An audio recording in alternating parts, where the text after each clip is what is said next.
Good afternoon to you. Mark Sutton with HurricaneTrack.com here. Wednesday now, October 25th, 2023. An historic day in hurricane history. The epic fail of all of the models, all of the available guidance, and even mankind himself.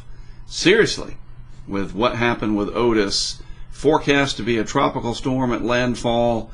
It turned out to be a Category 5. I mean, wow. And it made landfall in a very populated area.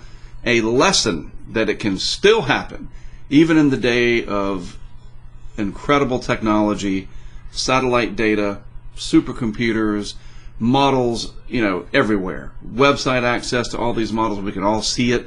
Even recon data was interpreted, and put into the models to help and see what was going to happen. And yet we still had a scenario that forecaster Blake said last night, a nightmare situation unfolding. Max Mayfield, former director of the National Hurricane Center, often would talk about, if not publicly, certainly privately, and he spoke to me about this a few times in the years that I knew him, that what keeps him up at night is a scenario very similar to what happened with Otis. And if you have something like that take place off of Miami or Tampa or Houston, where we have millions of people, it could be just unfathomable. And we're going to see what happened over the next few days as information, pictures, and reports come out of Mexico. So Otis, epic fail, unbelievable here on this 25th day of October. So let's go back real quick and take a look at some of the tweets. This is last night. I stayed up pretty late. I'm pretty haggard today because I watched all this unfold. It was riveting. Philippe, unfortunately the eye wall of Cat 5 Otis is nearing landfall and appears likely that it'll directly impact Acapulco, which of course we know it did, making landfall just to the west. So they were in that right front quadrant, the right side of the core, and that was very, very scary. It had to be, especially since it was at night. Hundreds, if not thousands, of people were watching some of the webcams from Webcams de Mexico. I guess you'd say Webcams de Mexico, and riveting stuff on YouTube. Tomer Berg weighing in on it as well. Satellite loop of Otis explosively intensifying from a tropical storm yesterday to a Cat 5, all in less than 24 hours. That is less than a day that happened, and that is very, very concerning, considering all the firepower that mankind, has at our disposal. And this can still happen. And it made landfall in a populated area, not a sparsely open area where a couple people live and we hope for the best for them. We're talking, according to the information out there readily available, over 1 million people in a resort area, a popular area, that concave-shaped bay down there. Wow. So how did the models miss? Well, I cannot myself do justice to explaining exactly what happened. That's going to have to be dissected later and will be the subject at, I'm sure, plenty of conferences next year and in the coming years. This will trigger good things to hopefully come from it. So I'm going to at least go back and show you what we had even a couple of days ahead and just how bad this was missed by the models. And even me, I said it on these updates here over the last few days.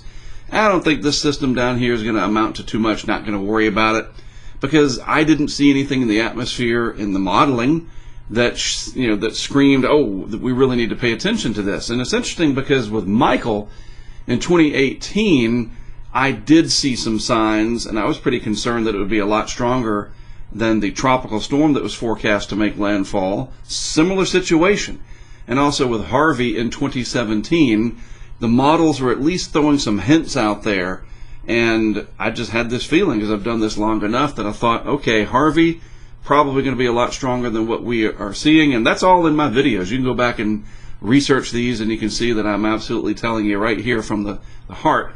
That's what I saw. With Otis, not at all.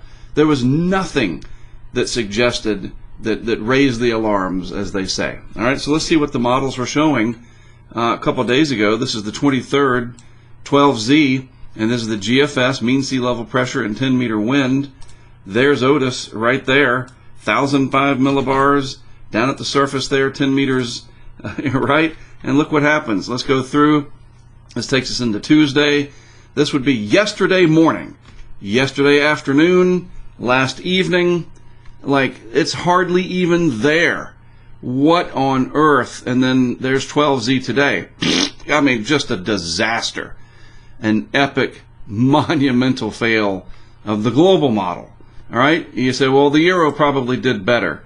Nope. 12Z Monday, and then you go through, this is every 3 hours. This is Monday afternoon. We get into yesterday morning, a little bit stronger than the GFS. This is yesterday, right? Yesterday morning, yesterday afternoon, and last night, 1,001 millibars. It made landfall in the 920s. Just gargantuan fail. So this is at the surface, 10 meters up, right? Let's see what it looked like in the upper levels. Was there anything? Oh, there's the clue right there. And maybe this is what some of us should have looked at, including me, rather than, and I've said this before, the pattern. Don't worry about the little individual details, kind of breaking our own rule here. I'll own up to it. I didn't see this. I should have, instead of just looking at the end result, does the model show a hurricane? And if so, is it intense? And you don't see the forest for the trees, or whatever the expression is, right? The pattern suggested that this could happen. And now that we can go back, that it did happen, oh, look at that. I didn't read every single discussion from the National Hurricane Center, because, again, I just looked at the forecast. I looked at what the models were showing. I told you what I thought, and didn't think it was going to be a big deal. But now we look at this, and you see this incredible outflow in the upper levels of the atmosphere that just evacuated all that air away. No wonder this did what it did, because it had the perfect setup aloft, that mass transport of air. And I did mention that about Tammy yesterday, and I said that I bet Tammy has a good shot at becoming a major hurricane, and it still might. And when I show you Tammy in just a little bit, it definitely has strengthened, because I did see that sign there. And the model, the GFS, was picking up on that. I talked about that yesterday. So this was heavily missed by the models, the computer simulations for even hurricane specific, the HWRF, the new HAF models and whatnot. There's all these different intensity models. None of them got it. So it's a huge fail. And it'll be a learning tool, hopefully, for the future. But now we can go back and look at the signs and say, oh, yeah, these are the things that we missed. And we have to do better, because if this happens one day, and, and we love Acapulco down there. I've never been there. I've been to Mexico, never been to that area, but from the webcams, and I know some people down there. It's a beautiful area. We don't want it to happen to anybody. But if this starts to happen off of Tampa, off the Keys, like 1935, it did happen. Off of Houston, or New Orleans itself, Mobile, Miami over here, the deep tropics, Corpus Christi even. Hopefully I'm close to Corpus, one of those areas, right? Whew, it can still happen. And that's what is, this should be a wake-up call. Absolutely. Looking at the archive here from the National Hurricane Center, they're the best in the world. And they know that this was a tough one. They know. So I'm not insulting anybody. Intensity forecasting is where the least amount of skill is. But, come on. This is Sunday in the afternoon, and then we go to Monday morning. There it is, forecast to be a tropical storm at landfall on Wednesday, it looked like, into Thursday, kind of a slow mover. That's the other thing. It was faster than forecast. Like, everything was wrong on this one. The intensity, the track, the whole thing was just one big foobar. It was. And so this is what it looked like Monday, and then going into Tuesday, the forecast, still a tropical storm. There's Tuesday. And now it became hurricane, so let's just back up a little bit. So tropical storm early for the forecast. That's the intermediate advisory, so there wasn't the full package. Finally, by the full advisory package, Tuesday morning, that's yesterday morning, it was forecast to be a hurricane, but not a major. And then we all know what happened afterwards.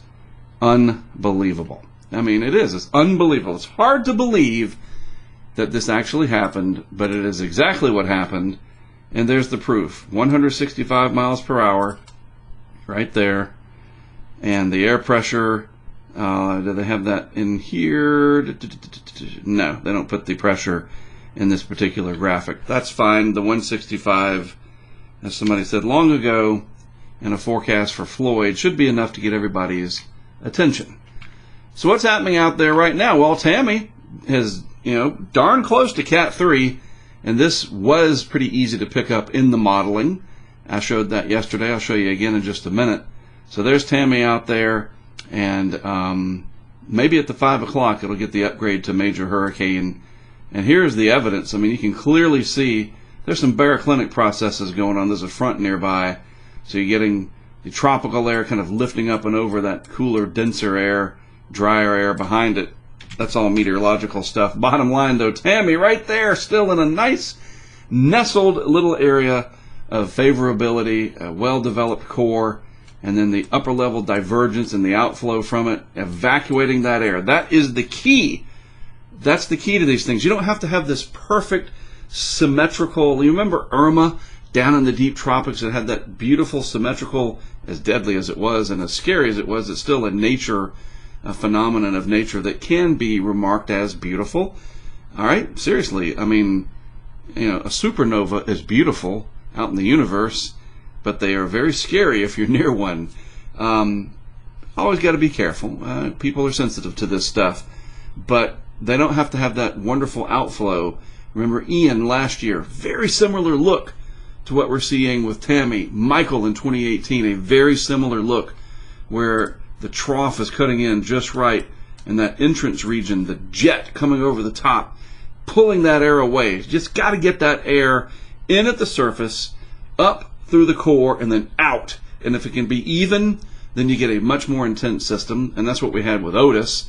It just found this perfect area where the wind could get out in all directions and then get out of the way from southwest to northeast. We just didn't pick up on it in time, obviously. But Tammy, the signs were a little bit more obvious. Elsewhere in the tropics, not much going on, thank goodness. This is some of the DNA left over from TD number 21. And yeah, we probably should watch it. You never know. It looks like it's going to be headed eventually towards the Mexican coastline for a landfall. I mean, just what the heck? Who broke the mirror down there in Mexico to get the bad luck lately? Not a particularly insane busy season, but everything's been on the high end and very impactful as of late.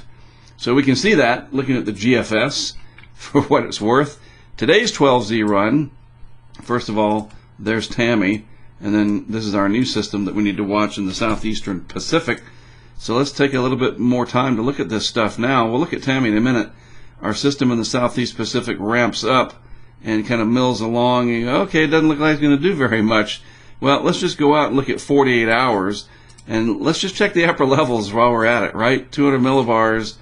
All right, well, at least there's no obvious jet streak away from it, so I don't see a big obvious reason why that system would crank up. But, well, we're going to be pretty gun-shy now going forward to be extra careful to check our work twice, right? Speaking of Tammy, back it up to the beginning.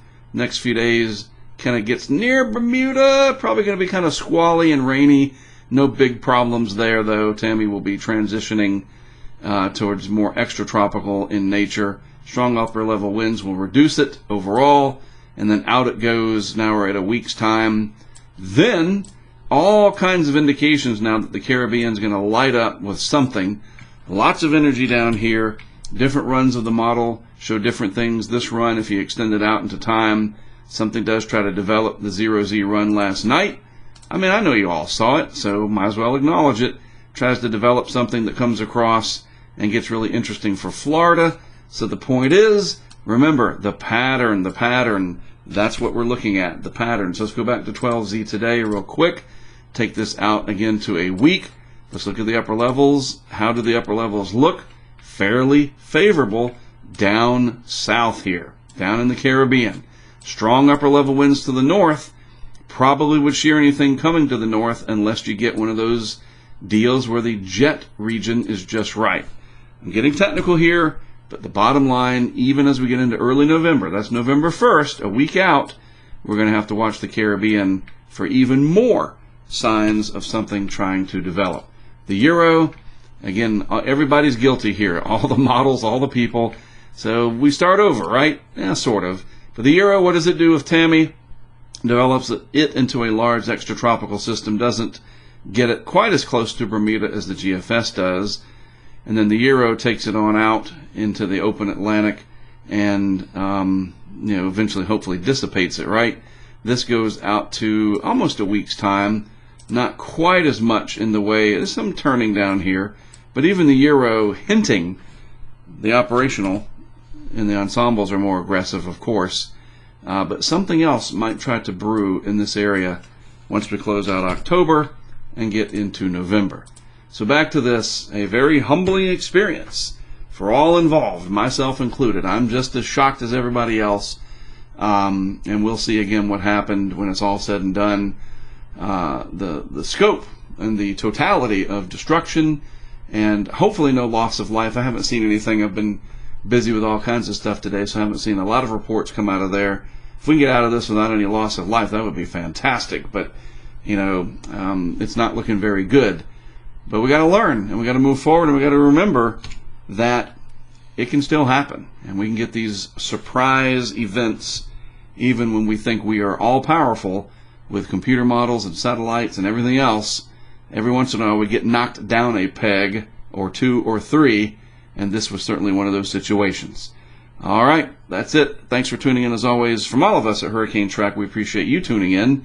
I'm Mark Sudduth. I'll be back with more for you tomorrow.